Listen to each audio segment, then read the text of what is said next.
As much as we don't want to admit sometimes that we carry such deep wounds, I feel like there are certain times of the year, certain events, certain dates in our lives that sort of dig into our ability to sort of hold a hurtful childhood trauma wound at bay. It can be birthdays, anniversaries, of the day you were going to be married for this many years or the day you got divorced. It could be the loss of someone. And I think the holidays are a big one for many of us. And it's sort of a cliche, it's like, oh yes, the holidays are triggering. But the truth is that they really are. And as I have gone now almost 6 years in no contact with my mom, I will say they've gotten easier. Just like they've gotten easier in all of the years of divorce when you're shuttling little kids back and forth, and there's just all of these issues that now that my kids are basically grown, they are making their own decisions about those things. And it's heartbreaking, and yet also sort of like, okay, I can trust that they're making decisions that work for them, and luckily they happen to work for me too. I always say I should get something out of raising 4 kids alone, right? But when you're going through those years, there's just so much drama, so much hurt, so much hope, so much longing. For example, nobody, I believe, gets married and says, yeah, let's have a family and then let's split. Let's have that not go well. And then let's split every holiday from here on out. Now, I will say that the secret to the only upside for some of us, maybe not the only, but one of them is that, and we don't really talk about it, is in divorce, for example, you do get some alone time, which most people don't get when they're raising kids together. That being said, I would still choose, if I could go back and have it work, I would choose together for them, right? But we can't always do that.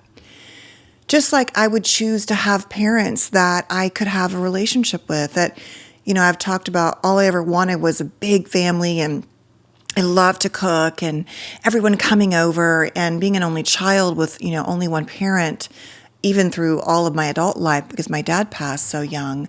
And then that relationship being so high highs and low lows up until no contact. Like my fantasy was to have that family dynamic. That's really all I ever really wanted.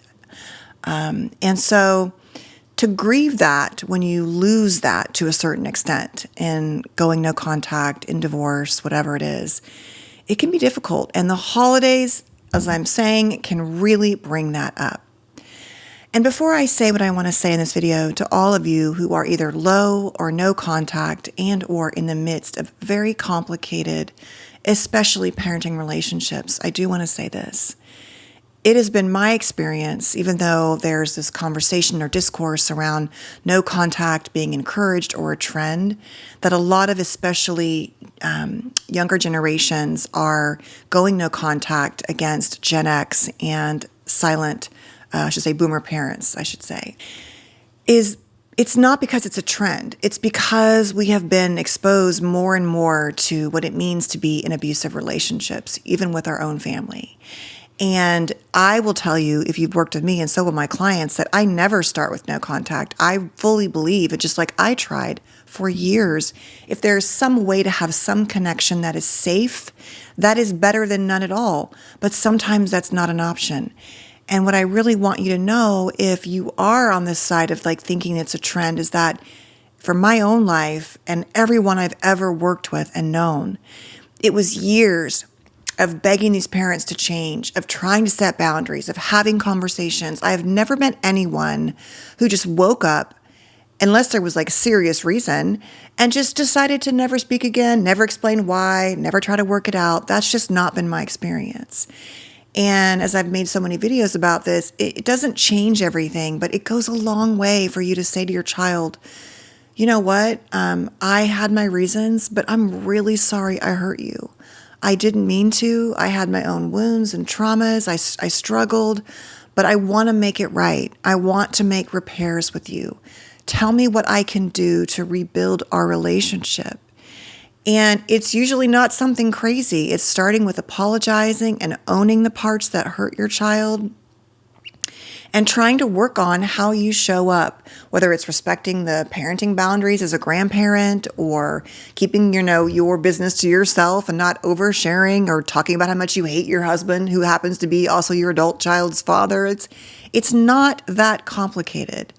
And I'm not saying that just repairing it fixes everything, but it does go a long way. So please, before you assume that this is something that is encouraged by most of us in the field, I would say most of us encourage a step-by-step process, a way to work it out. Like, to me, that is, I would have preferred that every day of the week. But when I felt like I had no other choice, it had reached so many egregious levels of wounding, I made that decision, and I don't regret it, but it doesn't mean that it doesn't sit in my heart and I don't think about it and live with the pain of it. But I'd already been living with a broken childhood with this person for 50 years, right? It wasn't like it was fine, I went no contact, and now it hurts. It actually hurts less because it's not coming at me. I'd be sitting at work and I'd get bombarded with aggressive, abusive text messages, things like that, right? So I took my narrative back on that, and it has been a good decision. But it doesn't mean it's been hurtful or easy. And it, like I said, is important to look at how we get here. That being said, I'm going to share with you just a few things I want you to hear, and then I'm going to read to you a meditation on reparenting yourself. And if you want to, during the meditation, mute me, in terms of the picture, move the camera. It's not really meant for you to view me, but I don't want to re-record it and add the audio. I just want to share it with you and provide something for you to kind of maybe hold on to think about as you go through these holidays. Number one, I want you to know that as someone who understands, I fully honor the fantasy that you feel that gets highlighted during the holidays. That, like everyone else with the music and the posts and the cards, and everyone else got some version of a family that you didn't. And some people did get a much better version than you did. It's true. And many did not, and many you'll never fully know and see. But I want to honor that is so difficult, that it brings up the longing and the fantasy and the hope and the dreams that you never had, and that those are valid wounds to feel. Number two, I honor in you the deep sadness, like the well of pain, because all we ever really wanted was to be loved and seen and accepted for who we are by our parents, by our caregivers.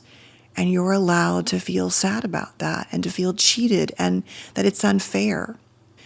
Number three, I honor that you feel angry and resentful of your parents, sometimes of other people who seem to have gotten a much better deal than you did. And I honor that it doesn't always feel good for you to feel that anger, but I want you to know that you are entitled to it and it is part of the process. And lastly, I honor you and the amount of trauma memories that come up, especially around the holidays.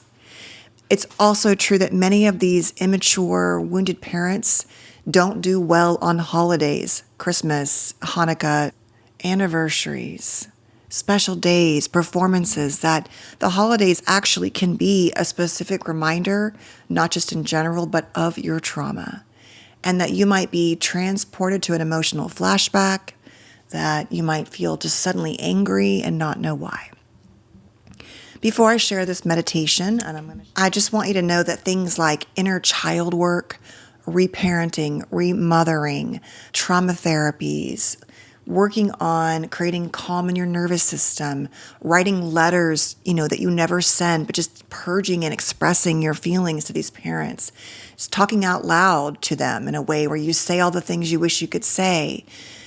There are so many ways to heal, and this whole channel has a ton of those things on them, and a bunch of other great channels I know that you also watch do too. But remember that even just knowing that your feelings and your experiences are valid, just feeling validated when so much of our childhoods where we were gaslit or invalidated, that is really important to provide to yourself. And if you happen to know someone else who could use the validation, then I would say, feel free to share it.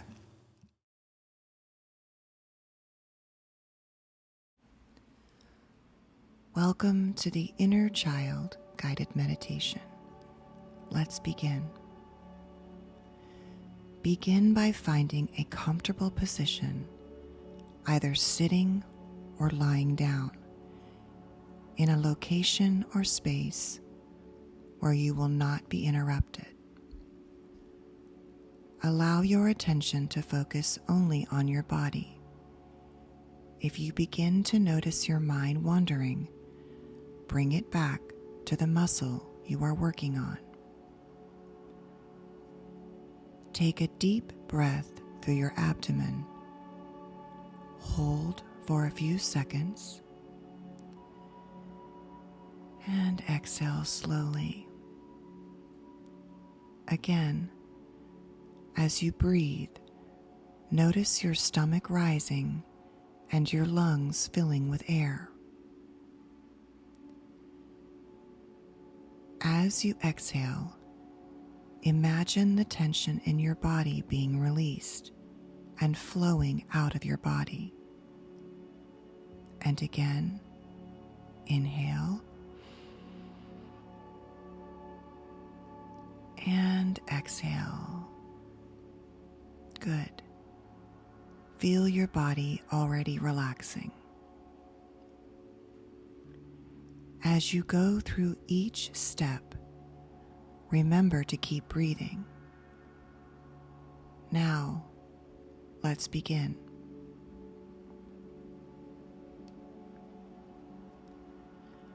Tighten the muscles in your forehead by raising your eyebrows as high as you can. Good. Hold for about 5 seconds. And notice the release and tension falling away as you now relax your face. Now, smile widely, feeling your mouth and cheeks tense. Hold for about 5 seconds and release, appreciating the softness in your face.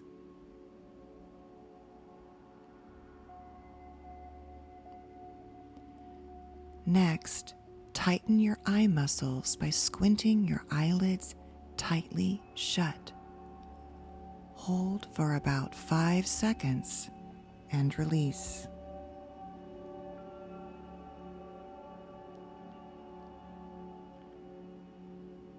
Now, gently pull your head back as if to look at the ceiling.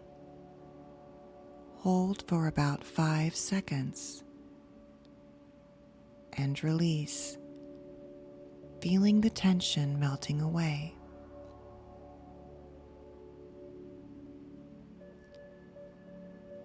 Now, feel the weight of your relaxed head and neck. Breathe in and out. In and out. Letting go of all the stress. In and out.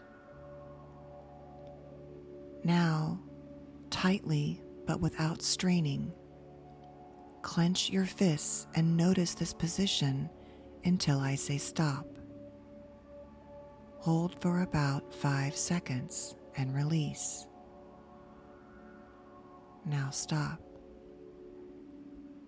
Next, flex your biceps. Feel the buildup of tension. You may even visualize that muscle tightening. Hold for about 5 seconds. And release, noticing the feeling of softness in your muscles. Breathe in and out. Now, tighten your triceps by extending your arms out and locking your elbows. Hold for about 5 seconds and release. Now, Lift your shoulders up as if they could touch your ears. Hold for about 5 seconds. And release, feeling their heaviness.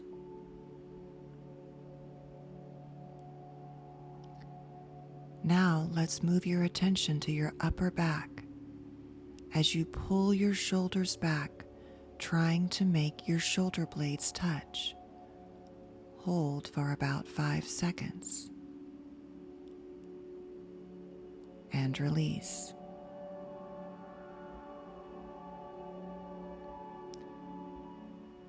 Tighten your chest by taking a deep breath in.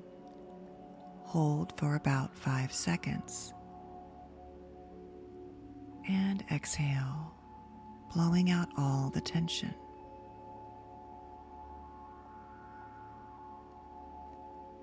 Now, tighten the muscles in your stomach by squeezing them in.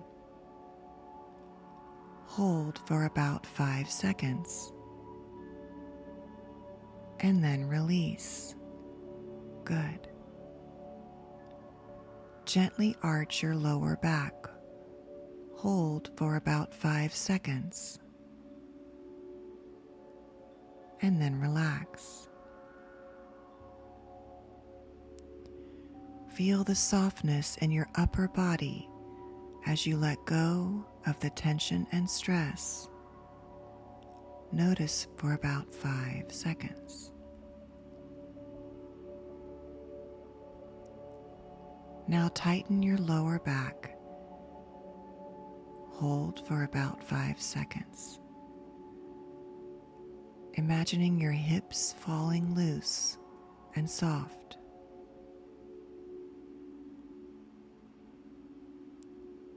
Tighten your thighs now by pressing your knees together, as if you were holding something between them.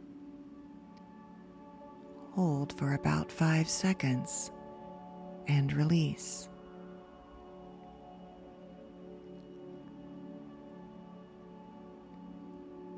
Now flex your feet, pointing your toes towards you and feeling the tension in your calves.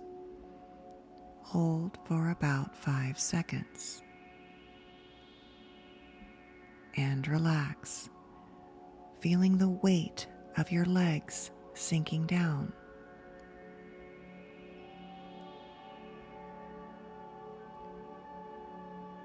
Now, curl your toes under your tensing feet. Hold for about 5 seconds. And then release.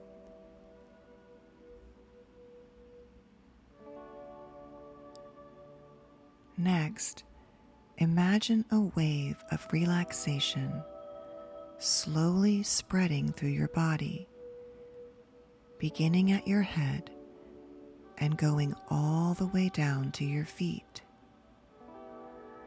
Feel the weight of your deeply relaxed body. Breathe in and out. In and out. One more time. In and out.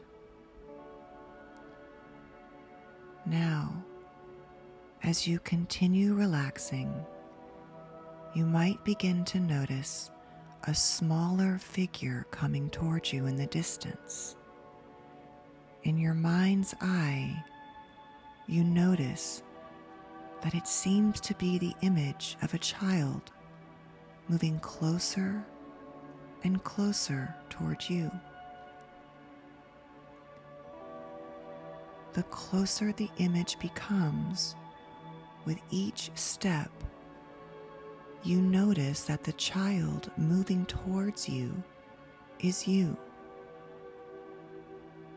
The child is you when you were younger, when you were a little child. Keep your eyes on the child.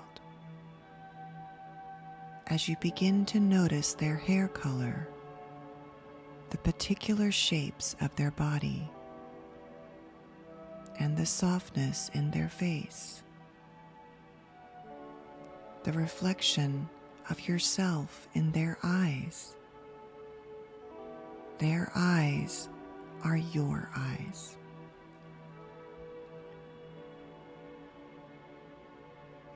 Notice the expressions on their face. What do you see in the softness of their skin? The way their eyes move and focus. What feelings do they seem to be expressing? If their expressions could speak, what would they say?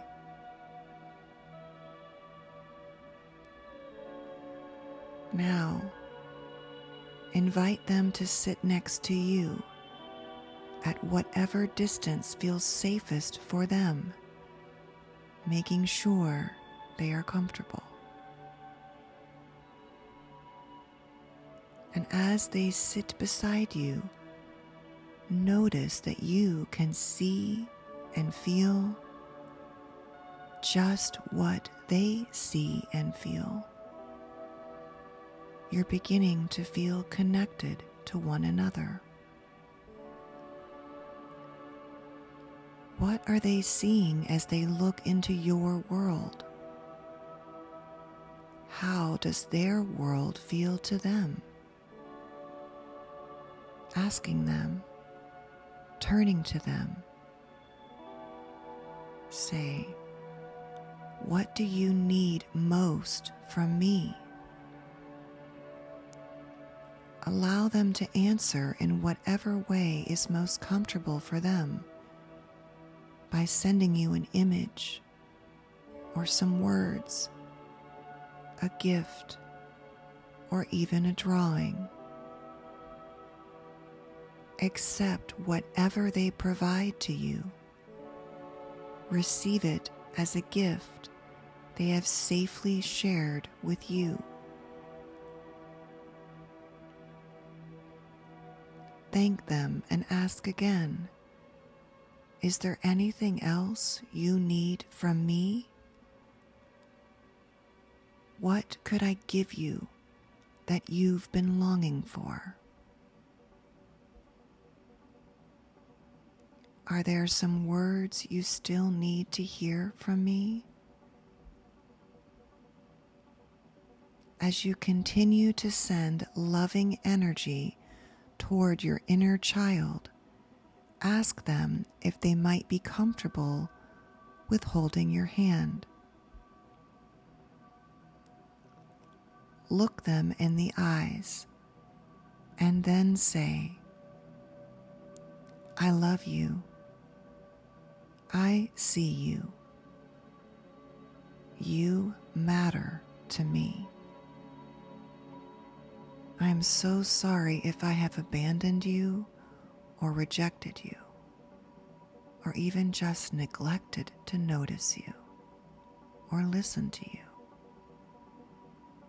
Can you forgive me? Can I now walk beside you, holding your hand, listening to your voice? Will you allow me to take care of you and this time know that I will never leave you?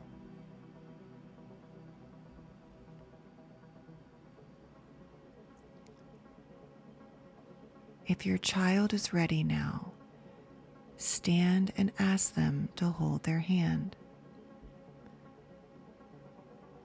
Remind them that they are always safe with you, that their needs always matter. Remind them that you are now their parent and that you will always put them first. Make sure they are safe and let them feel the love you have for them. Say to them, we are going home together today, Is there anything you want to take with you? Take a moment and look around. Now, holding hands with your inner child, let them know it's time to say goodbye to this lonely place they've been in, this abandoned place, this neglected place. Tell them, I am here to hold your hand. Let's begin our journey home.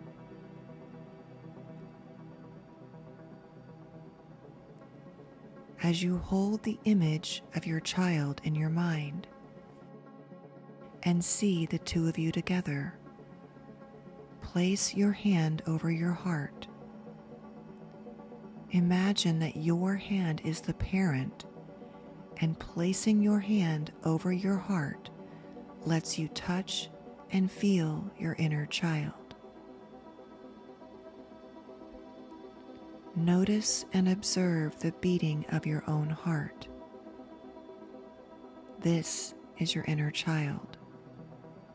Each beat reflects how they live inside you, and just like your heart needs to beat, they need to feel you there, protecting them, seeing them,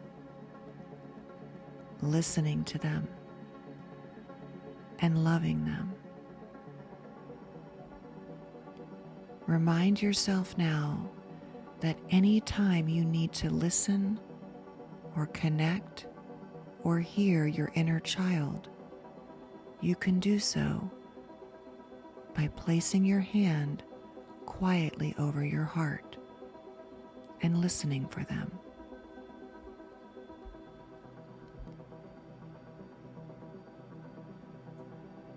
As the two of you continue holding hands, imagine a ray of warm light shining down from the tops of your heads, over your forehead, ears, cheeks, and lips, and moving down across your neck, headed over your chest and directly into your heart. Together, let a feeling of deep gratitude wash over you as you find gratitude for every part of your being. Remembering, your heart space is where your child lives.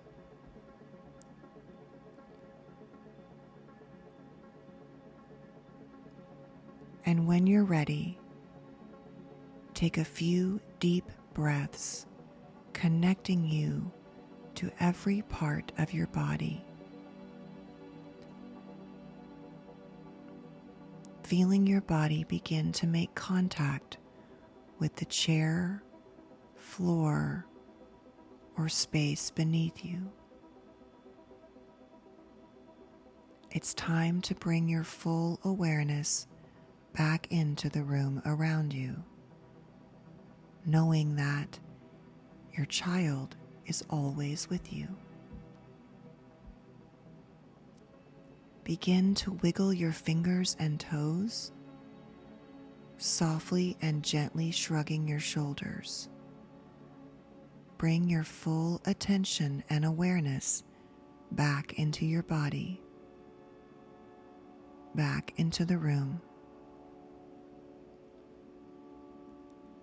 And when you're ready, allowing this deeply felt sense of calm and peace and inner child love to remain in your body as you open your eyes, now aware, awake, and alert.